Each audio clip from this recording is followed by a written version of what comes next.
Hi, everyone, and welcome to the Neil Haley Show. You can check me out on Twitter at Total Tutor, Neil S. Haley, Facebook, LinkedIn Neil Haley, Instagram Total Tutor, Pinterest Neil Haley, and Google+, and also on Periscope at Total Tutor. And this is going to be a really interesting author that we're welcoming into the program. So I'm really excited to welcome the program, Florence Blake. Florence, thanks for calling, and how are you? Fantastic, fantastic. Tell us a little bit about your background, then we're going to get right into the book. Okay, my background as far as writing, do you Yeah, mean? absolutely, absolutely. Some of the writing, yes. Okay, I've written for approximately 1,900 articles for magazines, newspapers, anthologies. And I'm still writing. I'm still freelance writing. I taught in a local college for 5 years. I taught a course called The Trick to Getting Published. 90% of my students have been published for the first time. Oh, wow. After taking my course. I have edited and critiqued manuscripts for deans and instructors, PhDs. It's amazing. I mean, people went to school much later than I did, and they didn't learn the rules of grammar, structure, style. They just didn't teach that anymore. Right. And so college professors will ask me to critique their manuscript before they send it to a writer because they're needing me to exactly find and it's amazing to me how many errors that I find. These are people who are teaching in colleges, and it's kind of a sad commentary on our educational system of today. Definitely, and because we have two segments, I want a little more about you, Florence, and then we're going to kind of go into the book because very, very, very interesting. So you were helping others get published, and you had is this your first book you've written yourself? Yeah, I have put together other materials for books, but not gotten it published, not even tried to get it published. I concentrated on my memoir because it is the story of a violent life. I'm the daughter of murderers. Both my parents tried to kill me. My father tried to kill all 5 of his children. Oh, my. So I had an extremely violent upbringing, and I was rescued from a knife blade that my mother had at my throat, where she was literally slitting my throat. Oh, my. When I was years old, she tried to choke me. She tried to slit my throat. She tried to starve me to death. And there's a perfect God in heaven that rescued me every time. So I just had to put that down. That's just, I've had a miraculous life. So as a writer and a teacher, this is your story, and you wanted to get it out on paper, but other books, your passion is helping others get published, it sounds like. That's correct, yes.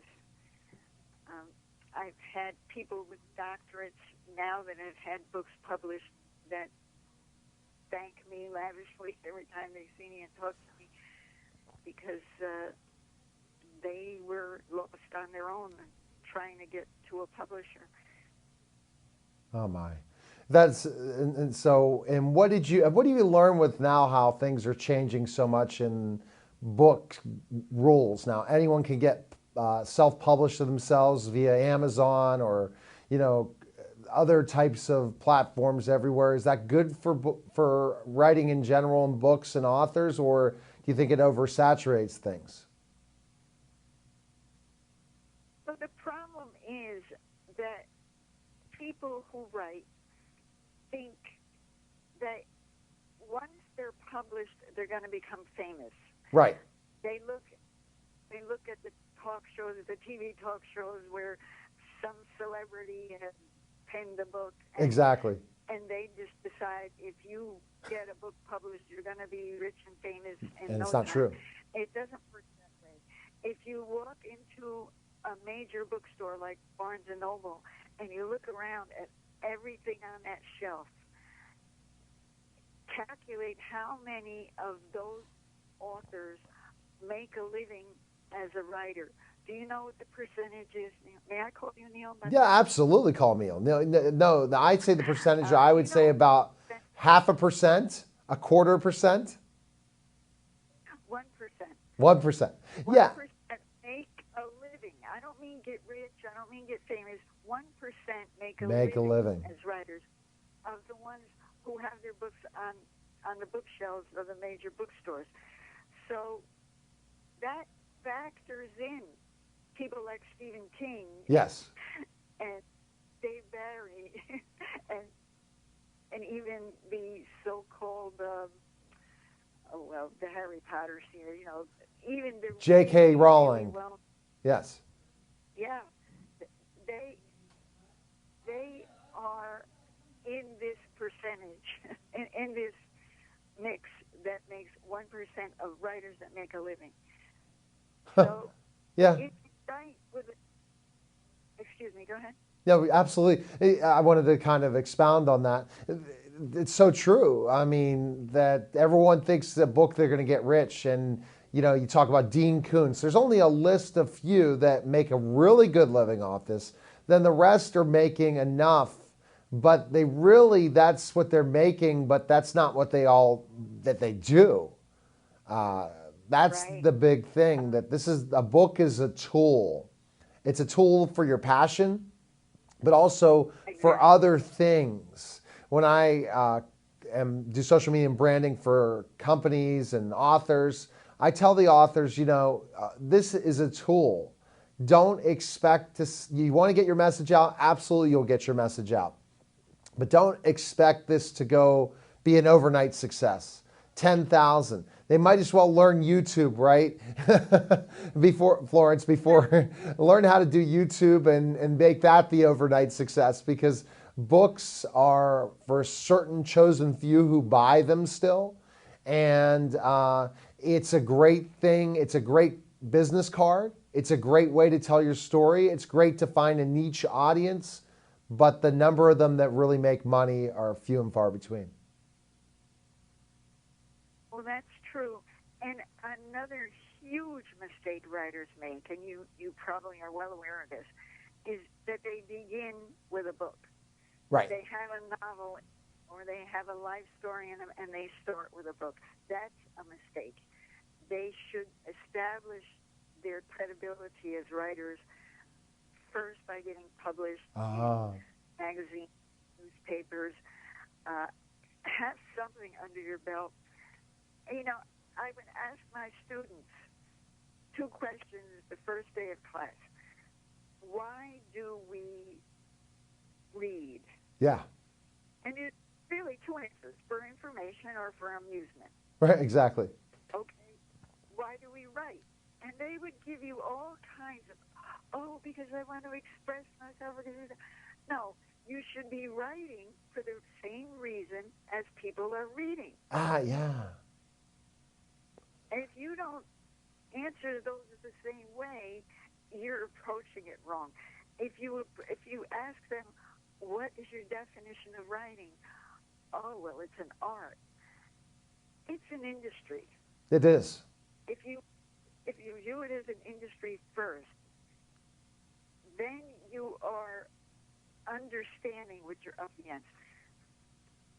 Another mistake a lot of them make is we paint publishers with the same brush. We think, okay, publishers want this or that or the other thing. It's kind of like if we were traveling, let's say, to a foreign country. Yes. Oh, let's say we were traveling let's say we're all from Scotland. Okay. And we're at the airport having left a visit to the United States. Okay, were, let's say, 5 people.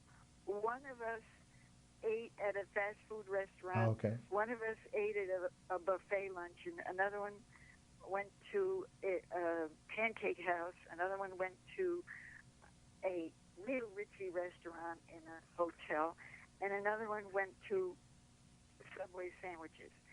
Now, if the reporter that's interviewing us at the airport and says, what are restaurants like in the United States? The one who went to the fast food place will say, oh, you sit in your car and you order at a box, and then you pay your food and you leave with your food. Exactly. The one who went to the ritzy sit-down restaurant will say, oh, no, you have to make a reservation, and they're not open on Mondays. And you know, it's a totally different picture. The one who went to Subway says, oh, no, you stand there and you tell them what you want.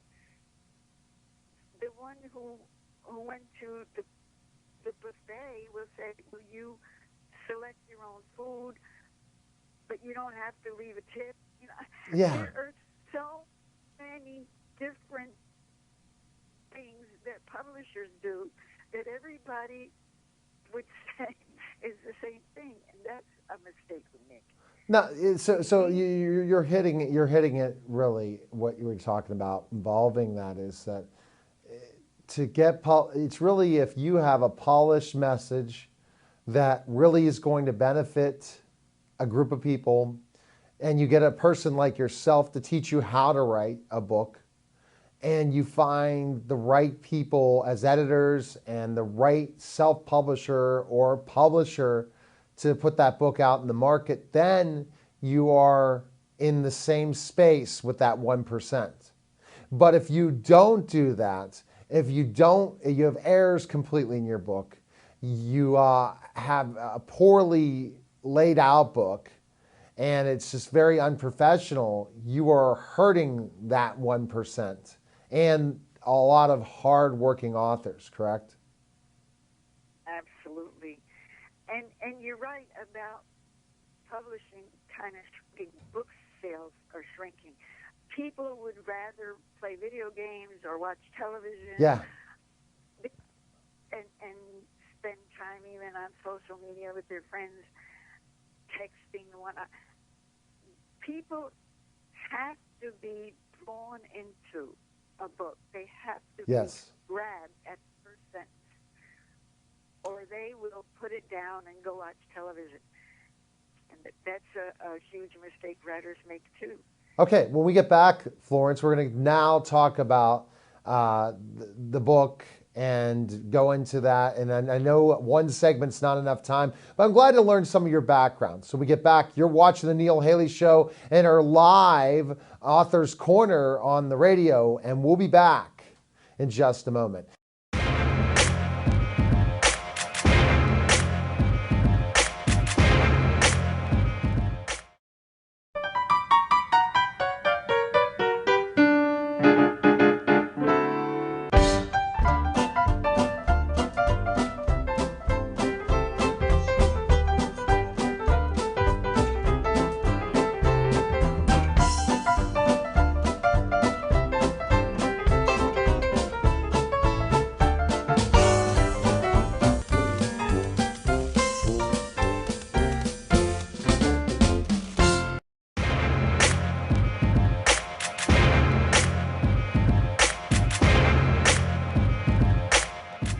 We're back to the Neil Haley Show, and we're having a good conversation with Florence about her job as a teacher and learning specifically what she does. Now, the book, your background, your life. Again, you wrote the book, The Sicilian Nobleman's Daughter, and a perfect timing to talk about that. Father's Day coming up tomorrow on Sunday.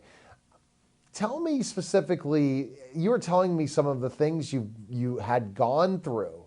It's just terrifying to know some of those things and how you had to kind of re-identify yourself.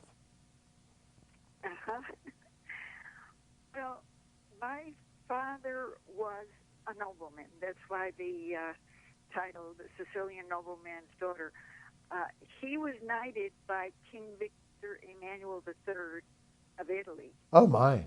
And yes, he committed an act of valor. He rescued a very high-ranking Italian official from the Italian army when he was... Now, this was in World War I.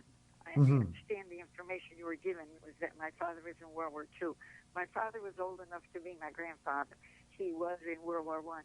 But that he rescued this high-ranking Italian official, and the king was so impressed that he gave him the title of Cavaliere, which is the same as knighthood in the United States.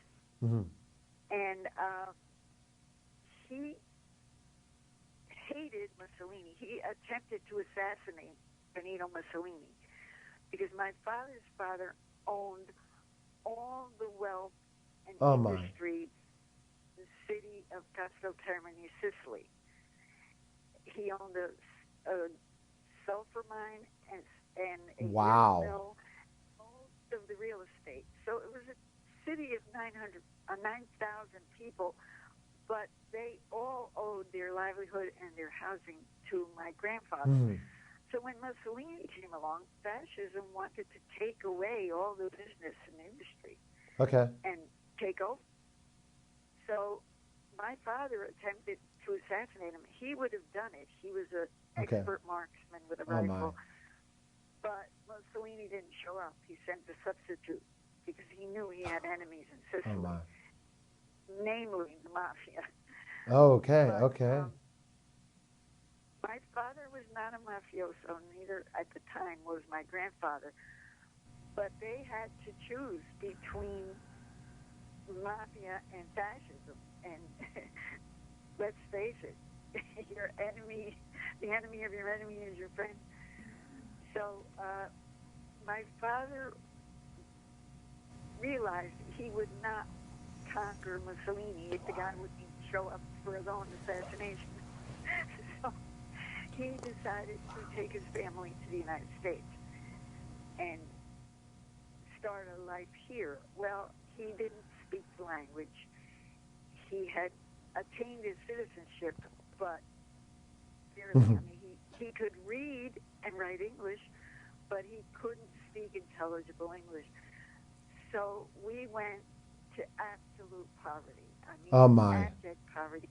Only people that would rent housing to greenhorns, immigrants, were the slumlords. And it was a high crime area. It was vermin infested. It was, you had to sprint to school. You did not walk to school. You had to get away from the gangs. And this abject poverty really affected his brain. I mean, it was a culture shock, the burst water. So one time when my mother was desperately ill in the hospital, she had a burst appendix, the doctors told my father, your wife might not live. But we don't. Well, he decided, I am not going to be raising 5 kids on my own. So he was going to kill all 5 of us. Oh, no. And he attempted, he told us, you're going to starve to death or you're going to freeze to death. I will leave you in this house. I will not come back until you're all dead. Oh, well, wow. A perfect God in heaven intervened. My mother did get better. She did come home. But during that time while he was absent, again, that perfect God provided food. It's all explained. I mean, you don't have, I'm sure you don't have time to listen to all the details, but he never let us down. So that was his attempt to kill us. He did murder his own sister in Sicily because she became pregnant out of wedlock. You don't do that in Sicily. You do not besmirch the family's name. Yes. She was pregnant by a married man, so she couldn't be a shotgun wedding type of thing.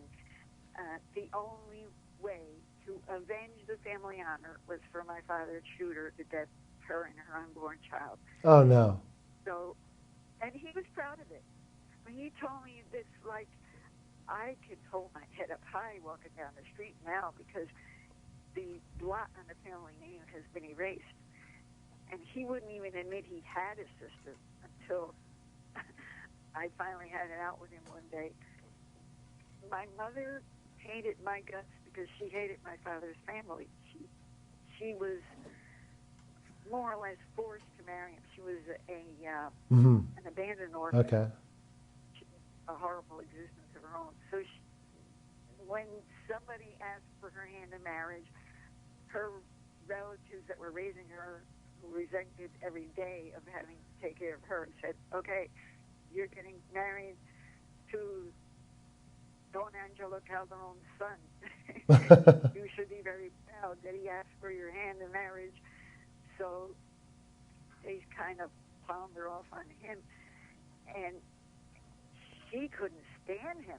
She didn't want him from the word go. Oh, my gosh. So I was the only one of her kids that looked like him, like his side of the family. So she despised me from the word go. She even tried to abort me before I was born, which was not legal back then. But that didn't work. She didn't know what I was going to look like, but she did not want to have another child. So that's got to be so difficult for you, Florence. It has to be so hard of what you dealt with, how you were treated by your family, your father and mother. How did you, and I'm sure this is a story in the book, how did you cope and deal with all this pain? Well, it's a funny thing. People often ask me, how could you love a God that allowed you to go through this even? When violence is all you know, you think it's normal. Right. I have seen this in working in social work with families. Yes. They're used to what they see at home, and they think everybody else lives the same way. I knew my parents acted like saints in front of the outside world. Exactly. And at home, they were like, my father would flatten my mother with a punch and leave her out. They were always fighting. They were always backstabbing people, and they were hypocrites. But I thought, well, this is how people live.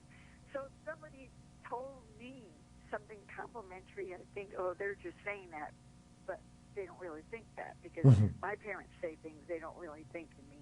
And then at home they do something different, right? They're the perfect people outside the community, then they come home and they're monsters. Oh, yeah. And so my family was very rough on me. My siblings were miserable on me. They treated me like absolute dirt. But, you know, when they grew up, they turned out to be very nice people. My brothers are perfect gentlemen. My sister was very happily married for 62 years. So, you know, people grow up, they grow out of these things. As far as how I coped, how I made it and survived to adulthood with a sense of humor, you'll see that if you read the pages of my book. I found the perfect God in heaven that just rescued me. That's great.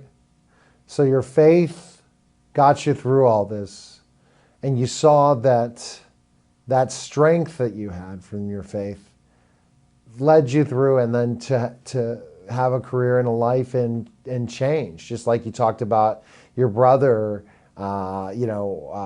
being a perfect gentleman after what he dealt with in the family before, and your sister being married for so many years, that the adversity they dealt with, and I don't know if they had the faith like you did, Florence, you just moved forward. We can deal with adversity as long as we are able to have something to turn to. And it has to be something good, which is, as you talked about, is your faith. It's my my God. Yes, exactly. Oh my God, they can say, yeah. Yeah, he gives us everything we have, and even faith. That's a gift from him. I mean, that's something the Apostle Paul said. By grace are you saved through faith, and that not of yourselves. It's a gift of God. Exactly. Not works, lest any should boast. So yeah, he took care of me, and he's perfect. He's absolutely perfect. He can't make mistakes. He can't do wrong. That's tremendous story to say the least, and the way that you've overcome things, to be a teacher and teach others, and to in your whole life in general. Where's the best place we can purchase your book, learn more about you, find out information on you? Where can we go, Florence? Well, it's on Amazon.com. It's on Kindle. It's on Nook, BarnesandNoble.com. You could order it direct through the publisher. Let's see, that would be Redemption. I think you go ahead. Hello? No, just give me that information. I'll make sure I put that up on the screen where else you can find information on it. But I appreciate you calling, Florence. Best of luck in your ventures and helping others get published and keeping books alive. Books are always going to stay alive, Florence, yet they are going to be in a different way, but always people want to turn pages. Trust me, as you see more and more books being written every day, Florence, it's not disappearing, just the market's getting larger and larger. Oh, that's great. All right, take care. Thanks again for calling. Thank you. Thank you so much for your time. See ya. Okay, bye-bye. Bye-bye. That was the Neil Haley Show. You can check me out on Twitter at Total Tutor, Neil S. Haley, Facebook, LinkedIn, Neil Haley, and all that, and neilhaley.com. Take care, guys, and we'll have another exciting show next week. Good day, everyone.